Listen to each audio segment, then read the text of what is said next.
Welcome to the New Money Habits Podcast, where we talk about how to create a better plan for your money so you don't have to live paycheck to paycheck. Here are your hosts, Sarah Jones and Nino Villa. Hey, welcome back, Budgeteers.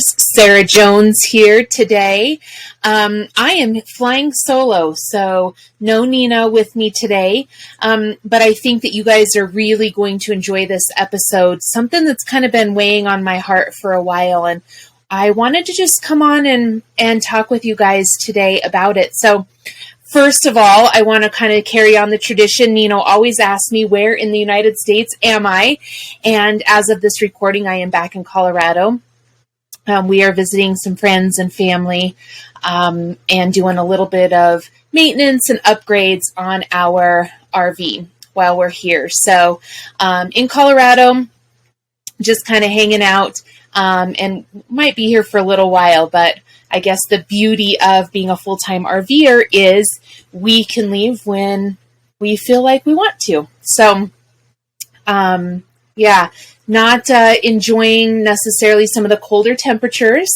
It's definitely fall here in Colorado. And if you guys have been listening any amount of time, you know I am a sun and summer lover. So, just adjusting to the fall temperatures here in Colorado. So, again, while I will miss Nino, and I'm sure you guys will as well on this episode, I wanted to talk to you guys today about pride and ownership.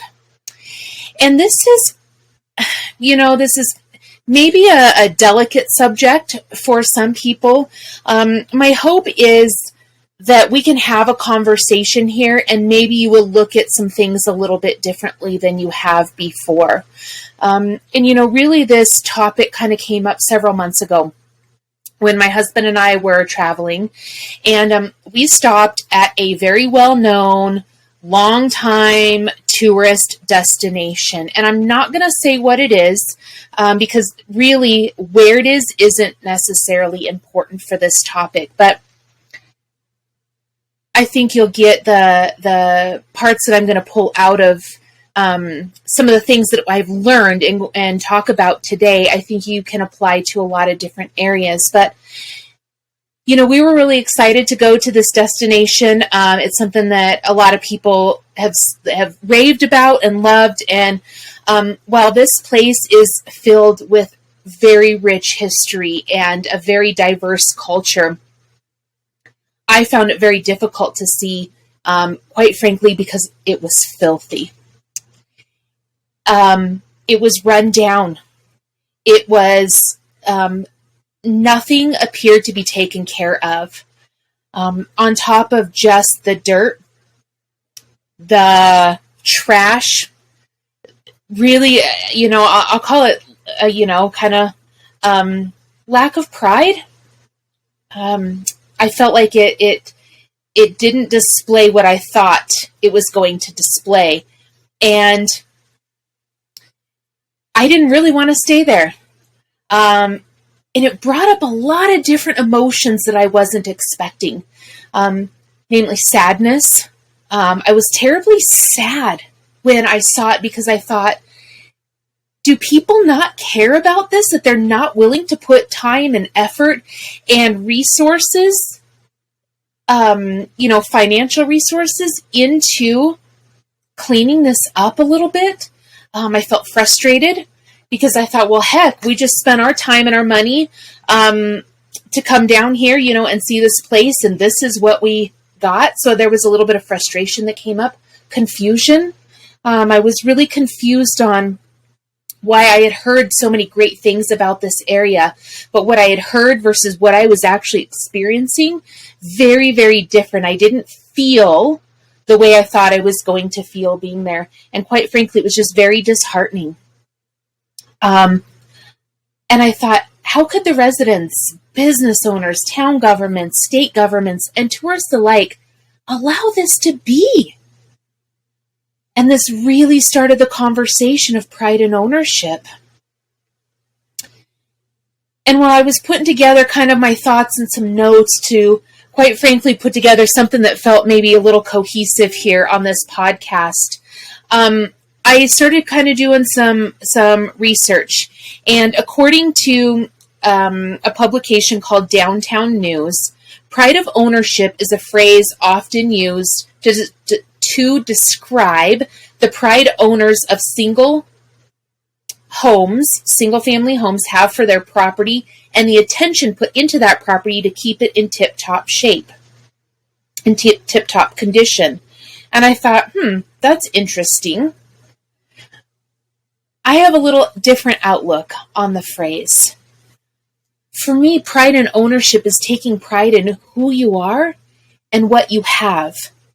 Not necessarily what you own, but what you have in your possession.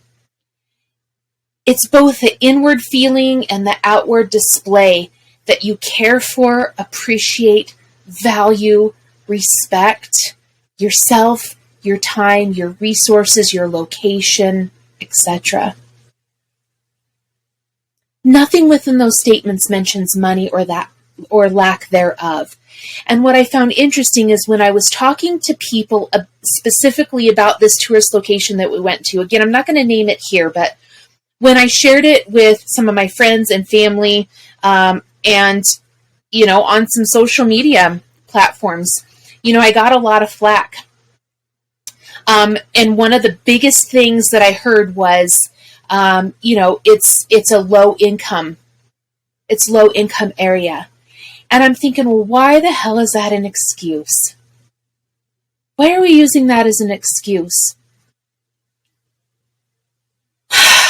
So I'm taking a deep breath because I feel like this is just very, very emotional for me. And I thought maybe let's break this down. Let's break it down into those inward feelings and the outward displays that I talked about. And inward feelings and taking pride in ownership can look like your work ethic, whether you work for someone else or you're self-employed. Pride and ownership comes out in your work ethic.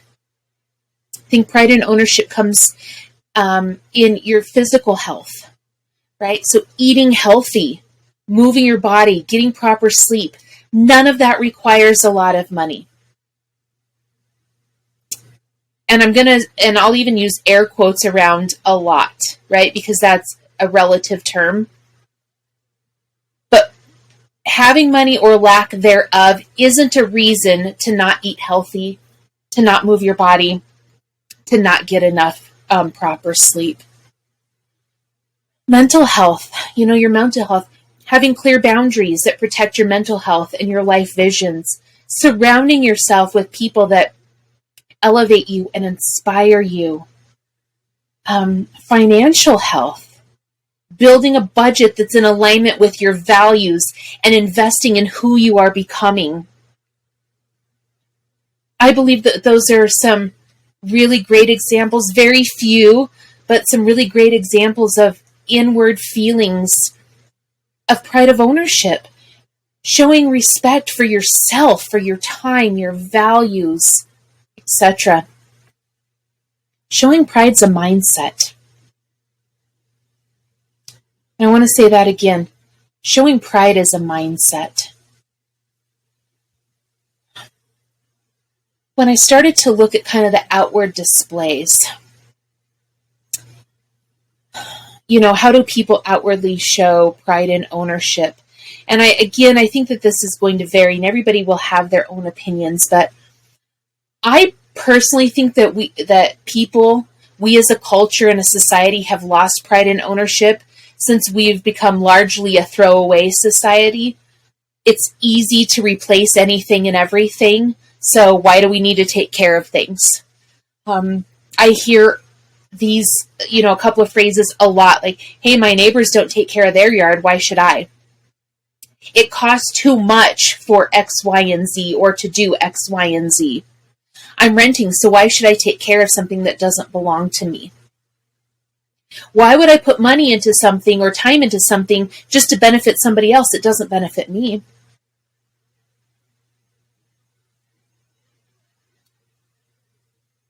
And I disagree with that. I believe that you take pride in wherever you're at. And, let me tell you a little story. We were really great example of this. again, on our travels, we booked a spot at an RV park. And, when we got there, first thing that comes to my mind again is a lack of pride of ownership. You could tell, again, it was maybe a lower income area. But that, again, I don't feel like that means that you stop taking care of your stuff, that you stop taking care of where you live, that you stop taking care of yourself. And when we pulled into this RV park, I'll be real honest, my first inkling was, again, like, why do I want to stay here? This doesn't feel like this supports the life that I'm trying to live. I don't feel like maybe I'm not going to be inspired by this area. And what I decided was, as we parked, and I said, you know what, maybe we can be inspiring to other people. And we parked, and you know what? There was a lot of weeds around our spot. There was a lot of trash. Quite frankly, there was a lot of beer bottles and cans left. And we went and talked to the park managers and said, hey, do you have a rake? And a shovel. And so we pulled our fifth wheel in and kind of got it set up. And then we went outside and we got the rake, and I started pulling weeds and cleaning up the area. We raked, we cleaned up the trash, put it in the trash bin, right? And I brought out some of my house plants, and we set up our chairs and our rug outside. And we got the lawnmower and started mowing some of the weeds that were around to keep our space clean, because it's important to us. I don't care, and I didn't care that we didn't own that spot. I want to be around and be in a place that I feel comfortable with, right? And for me, pride and ownership is leaving every place that I go in a better spot than when I found it.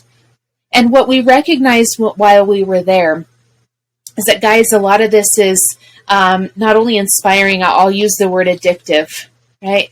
That we did notice that a lot of our neighbors started to take better care of their spots as well. They started mowing, they started cleaning up some trash, they started moving things around and pulling some weeds. And I just thought, you know what? That's where it starts.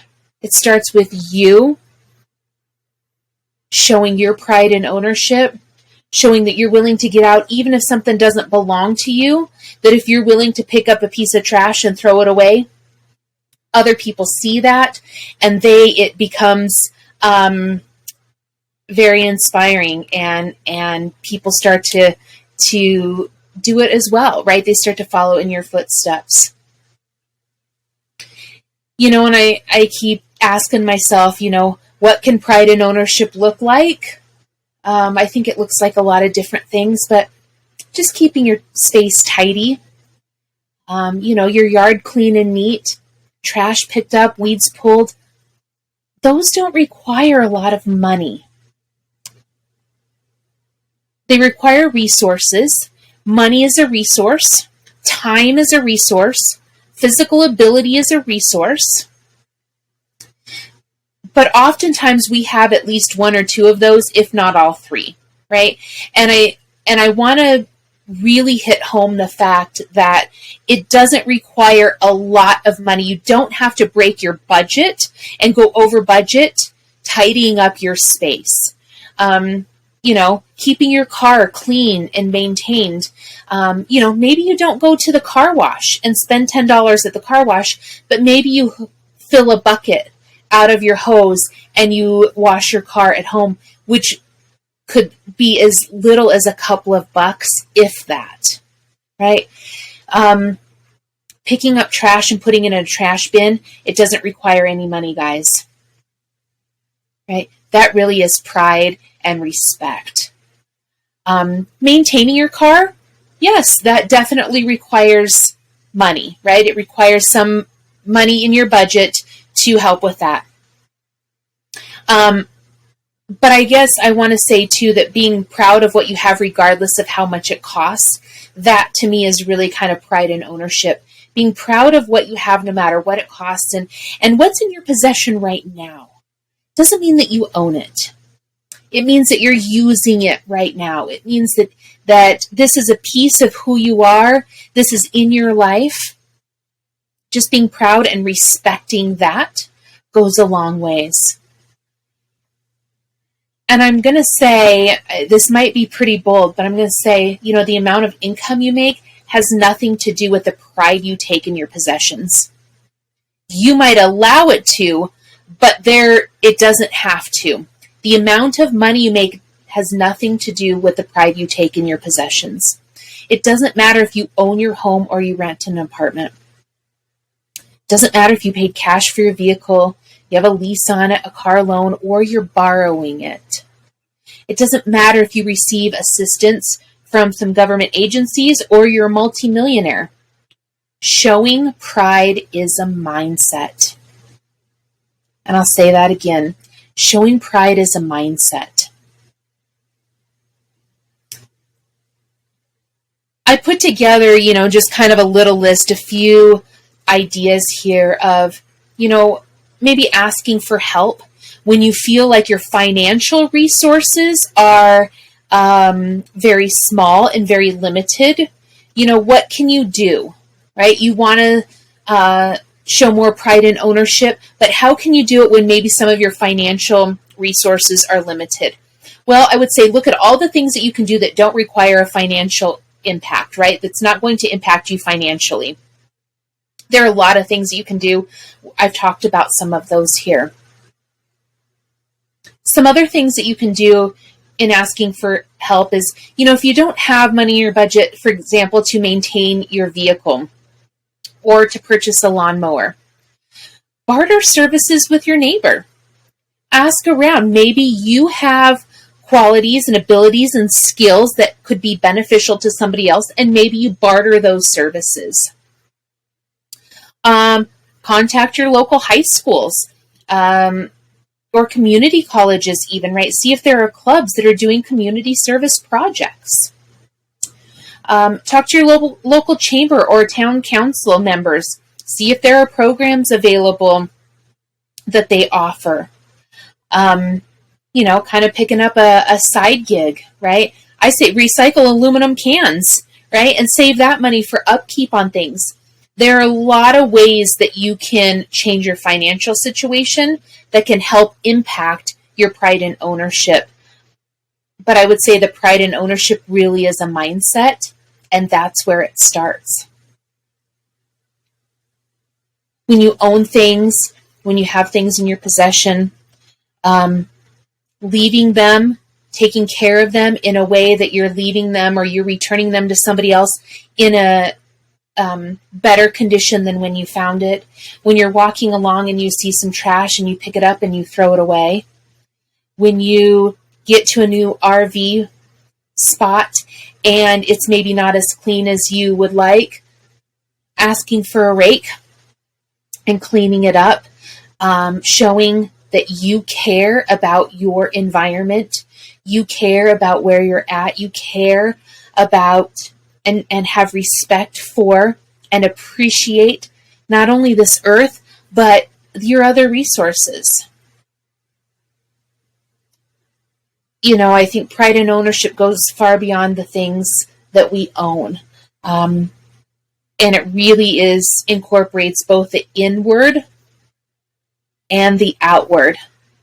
And so I'd like to challenge you guys to let me know, what does pride of ownership mean to you?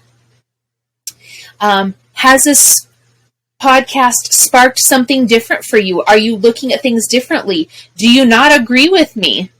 I would love to hear your feedback. I'd love to hear how this sits and what resonated and what didn't resonate with you. So I would like to, say, get in touch with me. Send an email. It's at podcast@newmoneyhabits.com is the email. And it's going to be in the show notes. You can also, a link to schedule a session with Nino, schedule a session with myself, have a conversation, those links are in the show notes as well. So please don't hesitate to reach out. I would really love your feedback. So email me, contact me, and let me know what pride and ownership means for you, and if you agreed or disagreed. So thank you, friends, for being with me today, and I look forward to continuing the conversation next time. Thank you for listening to the New Money Habits podcast, brought to you by New Money Habits and Keeping Up with the Joneses Financial Coaching. Submit your questions to our host by emailing podcast@newmoneyhabits.com. Be sure to subscribe to be notified of future episodes. Join our growing group of like-minded people on Facebook and follow us on your favorite platform. Music provided by Summer School.